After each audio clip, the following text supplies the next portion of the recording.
Hi, and welcome to the Tali Loz podcast, where we discover spirituality together. I'm your host, Laura Const. Enjoy the first episode with Evolutionary Astrologer Jev.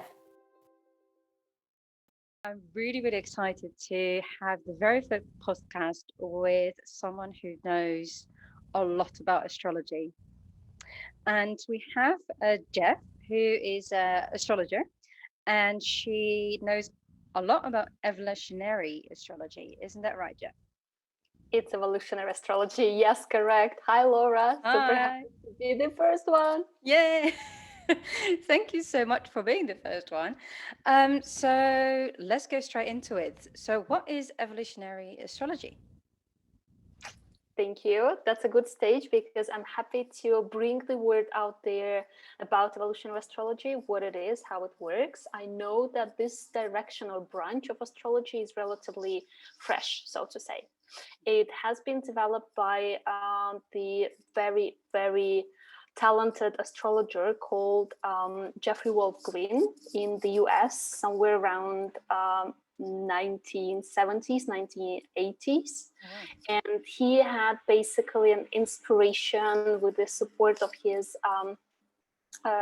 teacher, the spiritual teacher, Yohananda. And every time we practice it, there is more and more people now following this direction, this branch. And the more we practice it, the more we can see how amazing it is. Because it's not so much on the surface. It's not about, this will happen, that will happen. And, when I'm going to get married. It's deeper. It's much more profound because we know that everything starts within, and then whatever we have within, it attracts the circumstances in our lives, right? So we really use a lot of psychology, a lot of behavioral patterns, a lot of its interpretation about the soul and the energies of the soul. What do you have? How to work with it? How can you consciously work with it? And not being just dragged by the energy in a very unconscious manifestation. Oh, yes. Wow. Well, I had a session with you as well. And I think it took me about 5 days of being very high on this session. Uh, it was Wow. very insightful. And for me personally, I would highly recommend for everybody to contact Jeff about it. And I found it. At the time I was sort of exploring myself as well, but I couldn't get myself any further. And I think after this session with you, there were for me so many things that made sense, but also you told me where to work on, which at the time was my heart chakra. And for weeks and weeks and weeks that I concentrated on there, and I feel I'm now so more me. I'm so much more myself. And thank you so much for that. And for me, it was incredible. I would highly recommend contacting Jeff about this particular astrology session, because also you told me it's actually also quite mathematical, isn't it? Sure, How, like, absolutely. because you read the birth chart from someone, and then what happens? It's interesting that we're talking with you right now in the Leo season, and Leo is ruling heart, and you're talking about heart chakra. So, I mean, there is no accident in this universe, but I just wanted to highlight it once again. Wow. So basically, of course, as every astrologer, what we typically use, we use the time of birth, we use the date of birth, and we use the specific location where the Right. person has been born. And then we create the birth chart. And then where the magic is that every single astrologer use pretty much the same data and the same software. But then the magic starts is what kind of planets do we interpret, what kind of points do we interpret, where do we focus, right? Right. I think a lot of people know about their sun sign, and so they typically focus a lot on that because this is in their awareness. This is something that is very easy to detect. Hmm. Someone who was born, in August, they're like, oh, I'm Leo. And so they focus all of their energy and attention on this Leo energy. Right. In fact, it might be only the peak of an iceberg because there is so many energies which are playing out in the mix as a Yes. blend. you know. I typically tend to, when I'm working with the charts, I tend to say it's a cocktail. It's a beautiful cocktail with different ingredients, and how there is the base component or ingredient, how can some spices be added, and Yeah. how, you know, you cannot ever see the cocktail or the chart which is identical. Never, Yes, never. never, ever, ever. And you see that the life stories are different, the soul stories are different. So that's amazing. And so, whereas in modern astrology, astrologers would start with the sun placement and the moon placement and your ascendant and going more into that direction, Yes. and then looking at some of the personal planets and maybe some transits, what Mm. we do in evolutionary astrology, we are focusing on a bit different planets. Okay, so we'll look, first of all, we're looking at the planet called Pluto. That Huh? would not be a very conventional choice of a modern astrologer, right?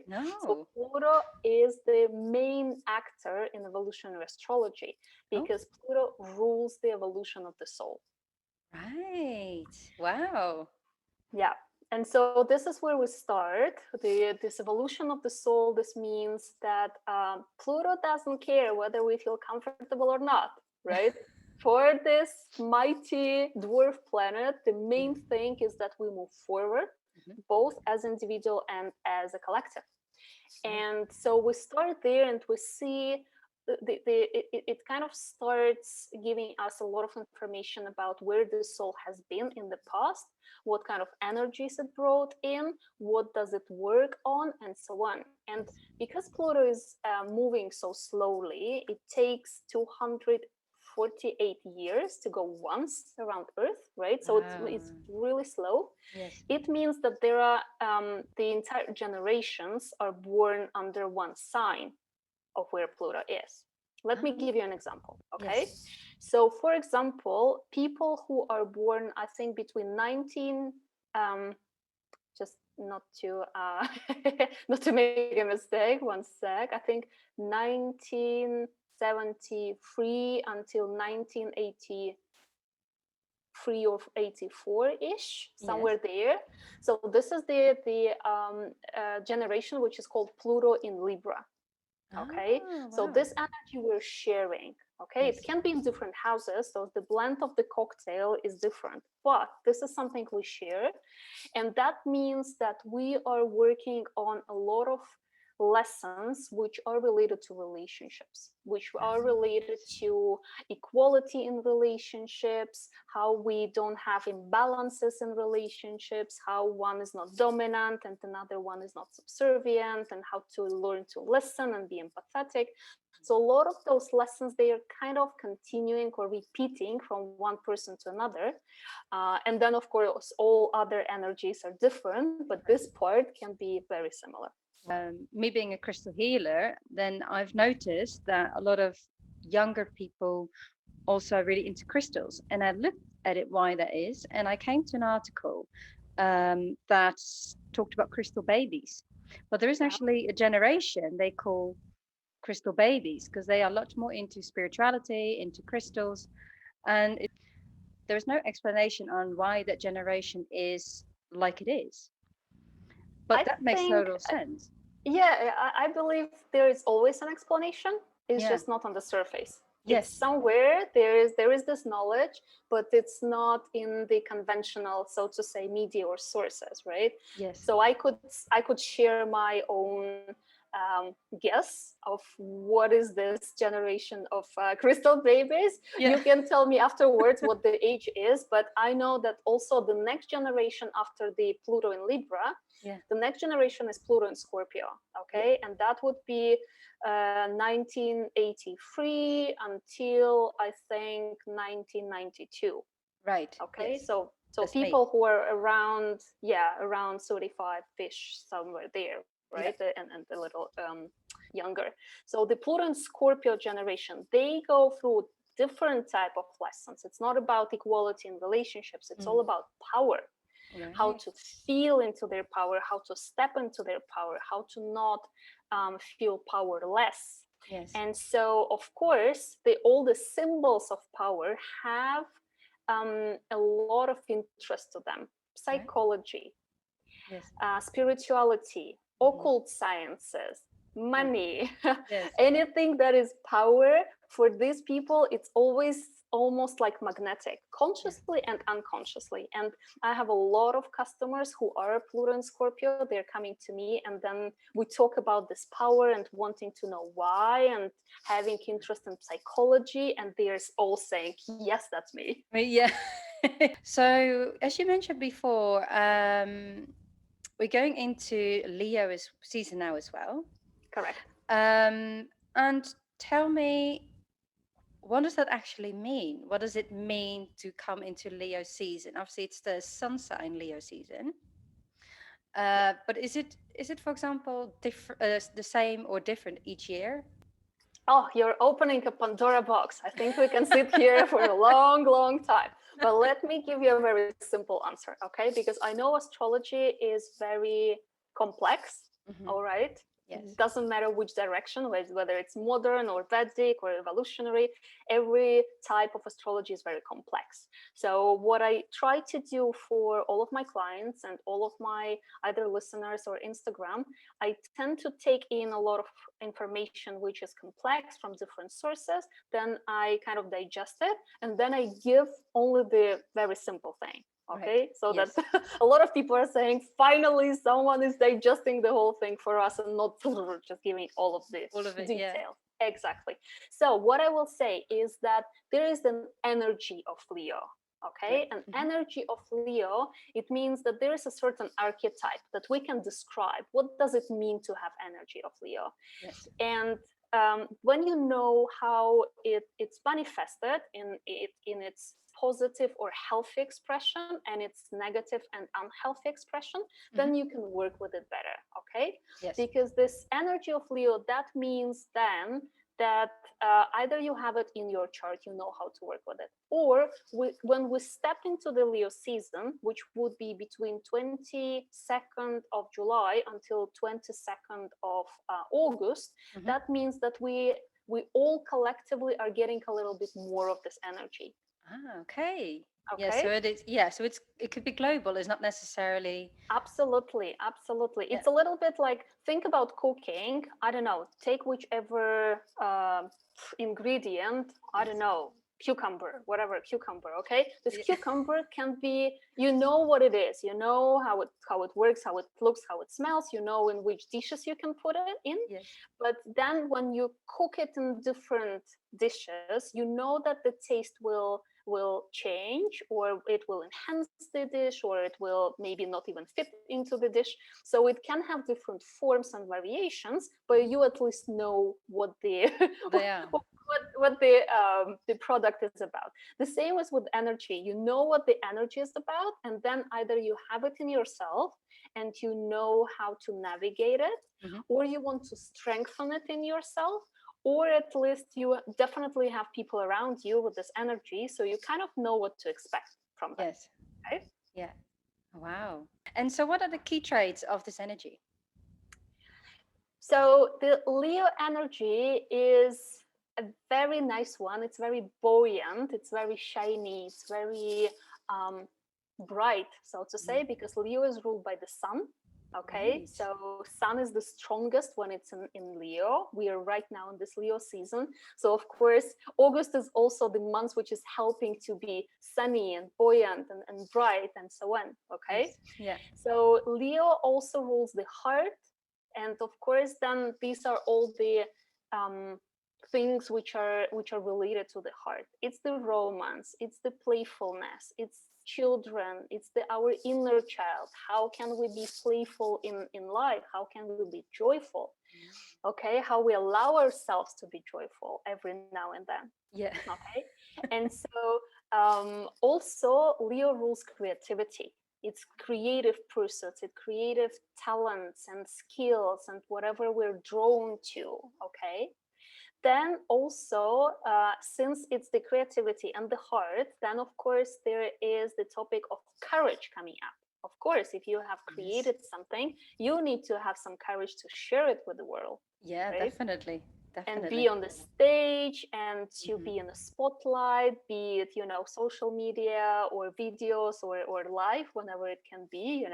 imagine those artists hundreds of years ago who were coming up with some kind of a new direction in painting, for example, or some kind Mm. of new style, and Yeah. knowing that they probably will be judged for their creativity, but doing it nevertheless. So that's the Leo energy. I love it. I believe in it. I want to share it with the world. Here I am. Okay. Yes. Wow. So it's perfect time to start this podcast. That's for sure. Absolutely, absolutely, absolutely.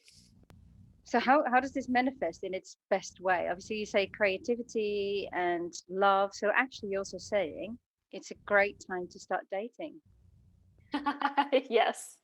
Well, I know that people are typically looking at the romance and dating right away as the Yes, first part. I definitely. would rather say that creativity is the biggest part of Leo. Okay. Right. And of course, the creativity is something that is opening the person not from the logical perspective, but more from the intuitive perspective. And this is where Right. the full strength is. All right. Yeah. We are the society that lives so much in our heads and so much in this do mode of achieving and running and being, forensic in our heads. So Yes. this creativity is actually connects us to our feminine part, to our feminine energy, where you need to create something, you need to envision it, you need to feel into it, you probably also need to feel what comes through, and so on. Yes. So that is the best part of this energy. Wow. Then, of course, also the strength and the courage and ability to take some risks, you Yes. know, being courageous and to say, okay, I'll just get out there and see what comes, okay? Yeah.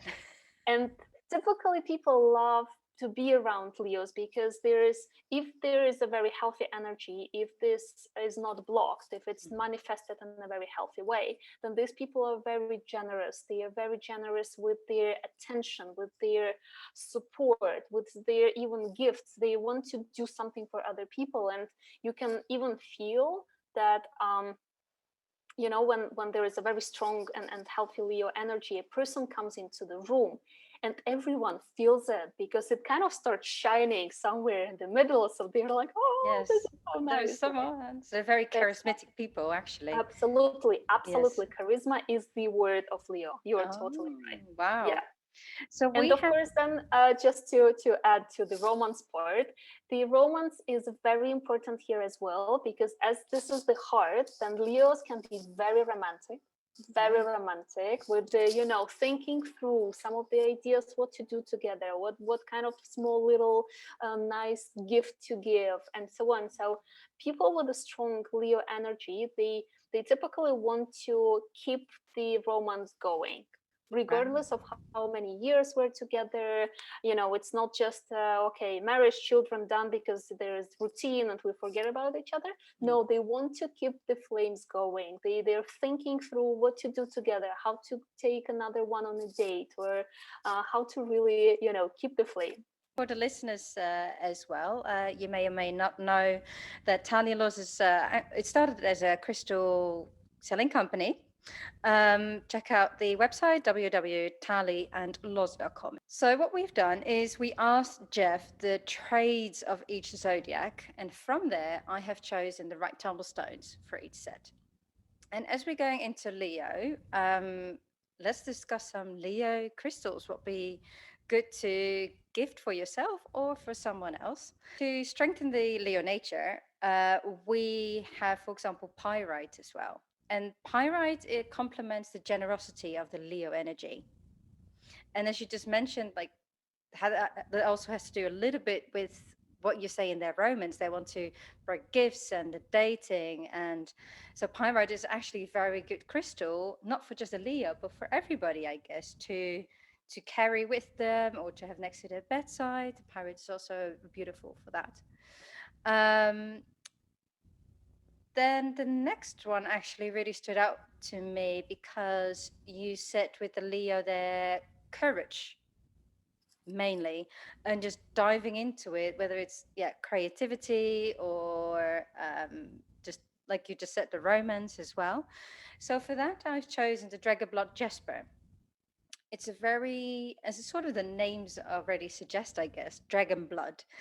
They used to think in the ancient times that the red spots on dragon blood were dragon blood, hence the name. They used it in ancient times in China and the Romans as well, to carry with them during battles. So that's also a perfect match, I think, for the Leo season, and especially for the Leo to enhance and complement their courageous nature, right? That's a beautiful story and the background of it. And thank you for sharing. I would say it's not only for Leos, but also for every person who wants to get this courage, similar Right. to Leo, to Yes. strengthen their own, because there are so many people who are afraid of being out there, of being on the stage, of being in a spotlight, who have creative blocks. Mm-hmm. So I would say this suggestion is just perfect for them. Perfect for that. Yeah, it's a beautiful, beautiful crystal. There's actually two. Dragon blood jasper is also known as heliotrope, and it's the same. But on our website, I do make a distinction that one dragon blood jasper I have a very dark, beautiful green with red spots, and the heliotrope on my website is more grey and a bit lighter and it's a bit softer. It's the same. They're both called dragon blood and they're both called heliotrope. But I think it's easy for people to have the different names to distinguish them better as well. Now, also, we have what we call in spirituality astrology shadow sides. For the listeners who don't know what shadow sides are, what does that actually mean? I would talk about energies, Hmm. okay? Yeah. Because it's not at the we're not bad inherently. We don't have, shadow sides or bad sides or whatever, but we have energies Mhm. who are manifesting themselves in, it's like a battery. The battery has the plus and the minus. Yes. The energy has the same, it has the plus and the minus. Yeah. Unless we know what the minus is about, it just keeps coming up and showing up in our lives. Hmm. And the problem is that not always we are aware of it. We have a Right. lot of blind spots. We are not always very objective about ourselves. We just come with some energies which are, inherent from our past lives. We feel comfortable in there and we feel it's okay. Yes. And then only when some of the events keep coming in our lives and we are bumping against the walls, then it is coming to us as an information or a feedback from the outside world that something is not working there. Yeah. Okay. So the shadow side is just that, it's the unaware, unconscious part of one energy or another energy that you or me or any other person has. Okay. Yes. And so the more we know about the shadow sides, the more aware and more conscious we become. And that's Right. again the same what the evolutionary astrology is helping with. It brings you all the energies and it says, okay, you have four, right? You mentioned you have four, and Yes. out of those four, you know what are your strong sides, what are your gifts, what are your talents, how you can really go out in the world and be the best version of yourself. Yes. And also each of those has its unconscious or its shadow side. And then, when you will put it out in the spotlight, you can say, Mhm. okay, I know that Leo, for example, I will explain what the shadow side of Leo is. And Yes. then you can consciously work with it. Like you can say, aha, okay, my Leo can be this, this, and that. Hmm. So will I allow it consciously or Hmm. not? Right. Yes. So that's it's very good to be aware of your shadow energy, really. And also Totally. with the shadow energy, does it also come as like a karmic energy? Is it possible that it comes from past lives? Totally. Totally. Absolutely. Yeah. Absolutely. We come into this life with, as I used to call it, with the little backpack. Yes. Okay. We're not born as a clean slate. We're not born just, absolutely white sheet of paper. And then we start, absorbing some of the traits and energies and situations around us. No, if you Mhm. see a baby, the baby already has a lot of character. Okay. Right. And babies are Yes. so different. So we come already with some backpack of the Mhm. energies. We come with some past stories. We come with some past fears. Mhm. We come with some past vulnerabilities and also those shadow sides as well.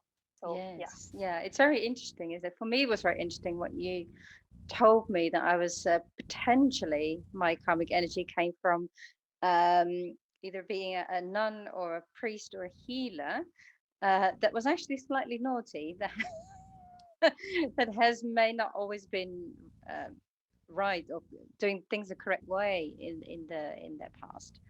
And yeah, I found it very interesting because that sort of translated into for me that I can become very close to people and all of a sudden they disappear and I don't understand why. And I think that was my very big question of why does that keep happening to me? And yeah, I think I've taken a lot of rest and peace within myself to accept that that's just a way and just try to make amends, I guess, for myself. So it's very, very interesting that was. Um, Wow. yes, it was Thanks for sharing. very Not many people share what they get through the astrology sessions. So yes, thanks a lot for sharing. Yeah, it helps a lot to know the blind spots and to know that energy speaks.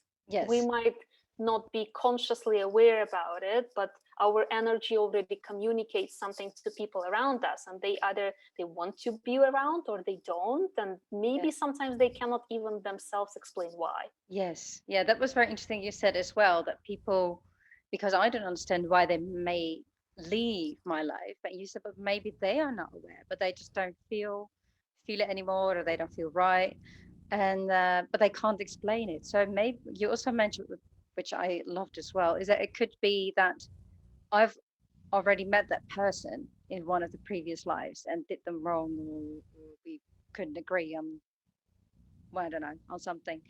And but yeah, because that person may or may not be aware of any of this as well, that it could happen. So it's very, I found it very, so it was so interesting, so interesting. Yeah, it was very healing for me. So that was amazing.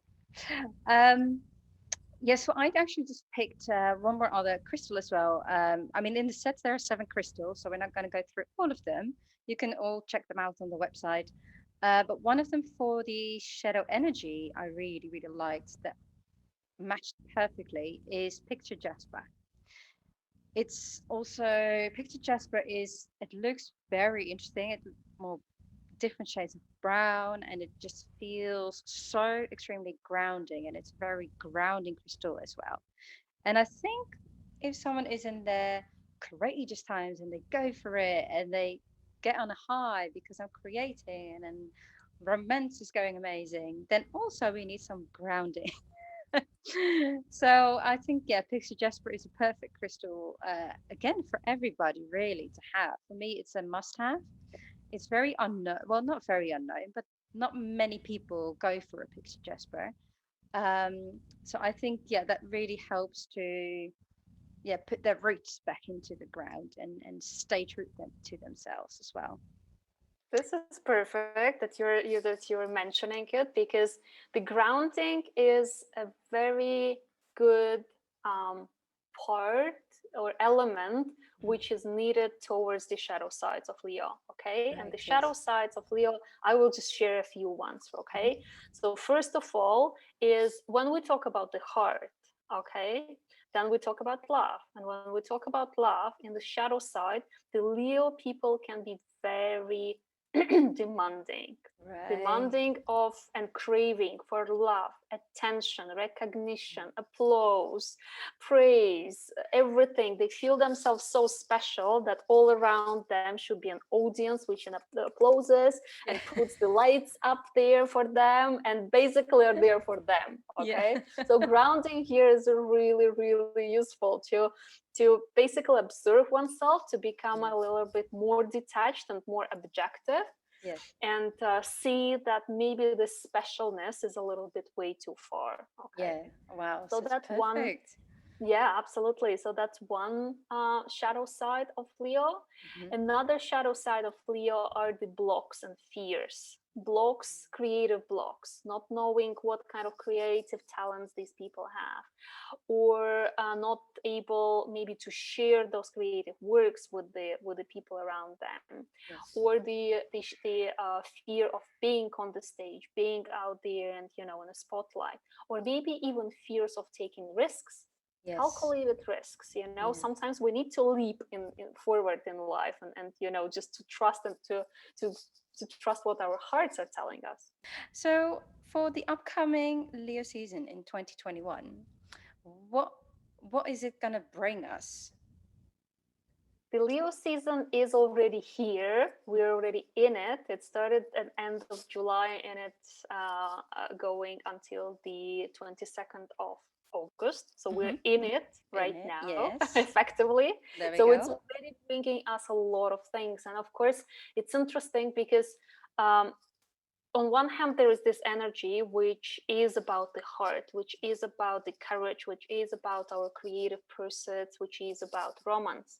But at the same time, there are so many things which are also influencing it, right? Right. There is, I mean, we live in unprecedented times, so that is Yeah. influencing us all.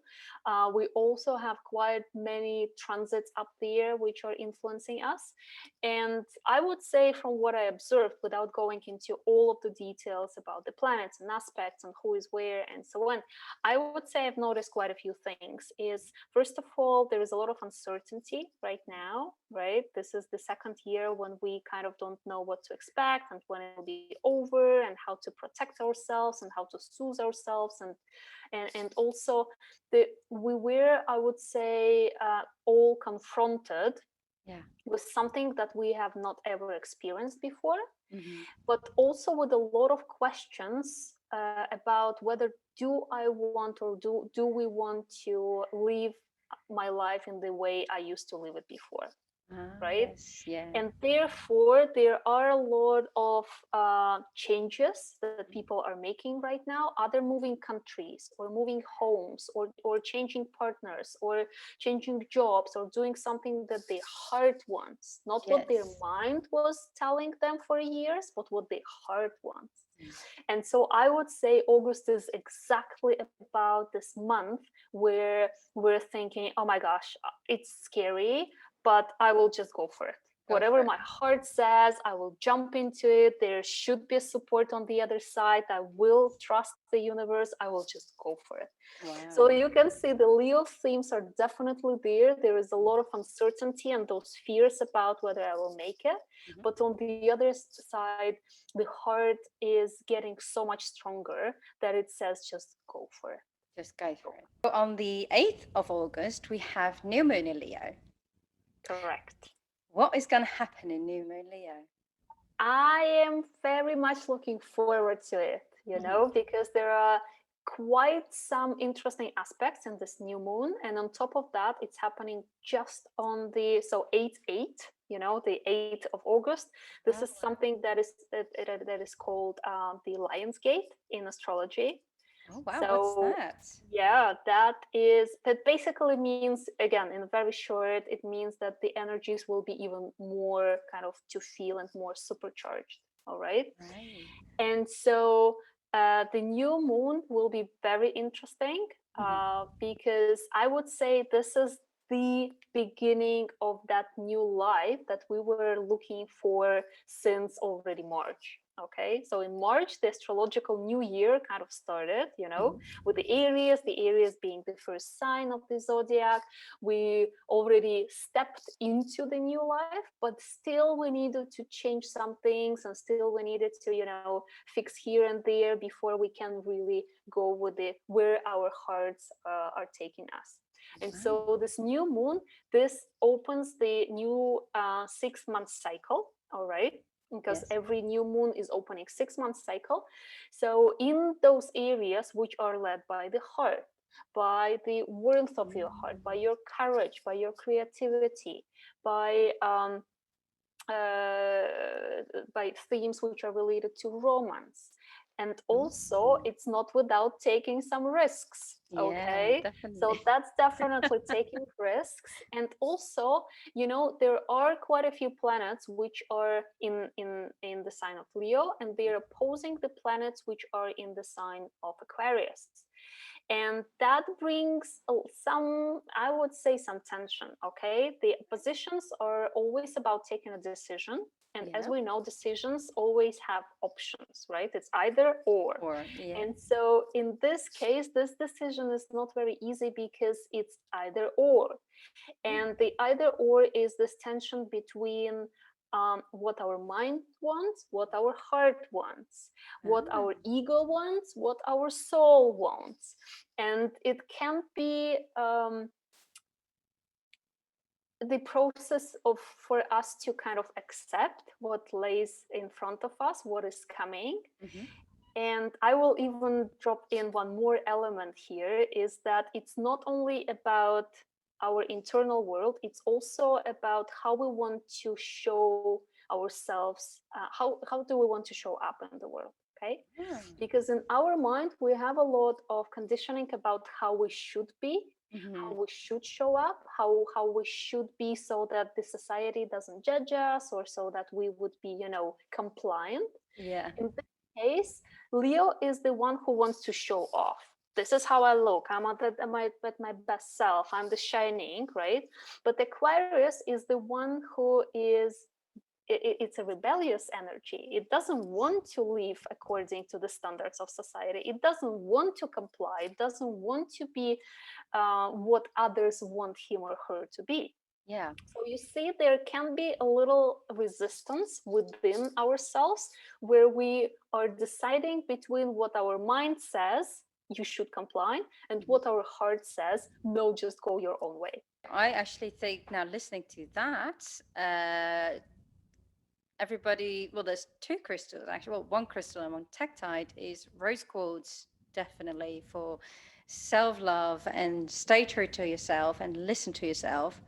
But then moldavite is the stone of transformation. So, and it's actually a tektite. For the listeners who don't know what a tektite is, so meteorites, just very simply said, there's a lot more to it, but very simply said, meteorites are mostly iron or made fully out of iron, and tektites also come from space, but they are glass. So it's space glass. And moldavite came down in Czech Republic roughly 15 million years ago. And that's the only place where you can find true moldavite. We have some pieces of this as well. Luckily, because it's very difficult to get at the moment because it's almost finished. There's no more unearthing of moldavite, or very little actually going on. And it's a stone of transformation. So I think what you said of we already started sort of in March, but we needed to make adjustments, but now it's coming. So I think moldavite will accelerate the transformation even more, like butterflies on steroids are coming out. um wow, Jeff, that's very, very insightful. Is there anything that you sort of recommend for the listeners to do or don't do? I would also add a few things. So I was already talking a lot about trusting your heart and going with it, right? And Yes. especially with the help of those beautiful crystals. Some of Mm. them I have as well. Thank you so much. Yes, you do. There is something to be, of course, aware about, and precisely that we have Mars and Venus are currently in Virgo, so they're a little bit faster. They're a little bit ahead than of the Sun and Mercury, who Mhm. are currently in Leo. And Right. so you can see again the cosmos sometimes are showing very similar themes through the different approaches. Mhm. And so what does it mean? Virgo is ruled by Mercury. Mercury is the planet of thinking, communication, planning, so all the logic and kind of left brain activities. So here my suggestion and invitation would be, use this energy in a very healthy and channeled way, Mm. meaning it helps right now to go forward with everything that you have envisioned, everything that you have on your mind, Mhm. all your big plan of changes, be it moving countries, changing jobs or relationships or anything. So it helps you to look through the details. What should be organized? How should it be organized? What are the details? What are the details in the contracts? To read everything, to know when the dates are coming up, or expiry term, or whatever it is. Mm. So this is the fantastic energy for organizing things, to being on time, being, really taking it one step at a time. Okay, so that's very Okay. supportive. On Yes. the other hand, Mercury and Virgo can be overthinking. Wow. Mental anxiety, always thinking Yeah. what can go wrong, Mm. where's the crisis, Yes. what is the worst possible scenario. Mm. So be aware of it. Use different soothing modalities, Mm. be it teas, be it crystals, be it any energy work that you're doing, reconnecting with nature, all of this to make sure that your head is in a good space and Yes. in a good place, so that Mm. it doesn't send you the signals of, oh my gosh, this is going to be big and uncomfortable and so on. And to really bring yourself in the space of soothing and saying, it's okay, we know that there are things which are changing, we know Yes. that you are just trying to bring some awareness that I need to be careful and responsible and mindful and intentional, Mhm. but not to be overtaken by those fears or anxiety. Well, yeah, that's what I need. I've been a bit overwhelmed the last few weeks, so that explains a lot. Yeah. I need to work on that. Wow, Jeff, this is again very insightful. Thank you so much. And I think because we have so much to talk about, every single month we want to go before the start of the new season. So that's Virgo is next, correct? Yes. We're going to do another chat. How can we contact you? Currently, you can find me on Instagram. Hmm. That is evolution.with.jev, Hmm. Jev. So yeah, you can find me there. And I'll put the link in the description as well for everybody who wants to contact Jeff. I highly recommend to get a session with her as well. And you're also launched a course as well. I did, absolutely. Thanks for bringing that up. It's the program that is Hmm. called Soul Growth. I started it back in March, and I have already 3 rounds kind of done, and we are opening the next one in September. It's Wow. a 6 months program which is combining the one part is evolutionary astrology, and another part is what I call somatic intelligence. Okay, Wow. because what I noticed is that clients are coming to me, and of course, I can use a lot of beautiful tools of astrology to understand what their soul has been through, Hmm. what kind of energies they are working with, and what kind of lessons are they working with or on in this lifetime, and how to work on it. But then there is a question of, okay, what do I do specifically? And as we know, evolution is not happening just through the mental activities. We need to do a lot through with our bodies, and to bring ourselves back into balance. So I know a lot about somatics, a lot about the mind-body connection, about our nervous system, how to bring our nervous system back into safety, so that then from that foundation we can jump into those courageous changes and Wow. new life. So it's very active. I think people really need to be open to change themselves as well and to learn about themselves. And that sounds very, very, very cool. Well, thank you so much, Jeff, for your time and all your knowledge and sharing your knowledge with us. And I can't wait for the next season to begin so we can have another chat about the Virgo season. Thank you so much. Thank you. It was a pleasure Thank chatting with you. you. Bye Bye bye. bye. Thank you so much for listening to the Tali Loz podcast. Next week, we're going to talk about Reiki.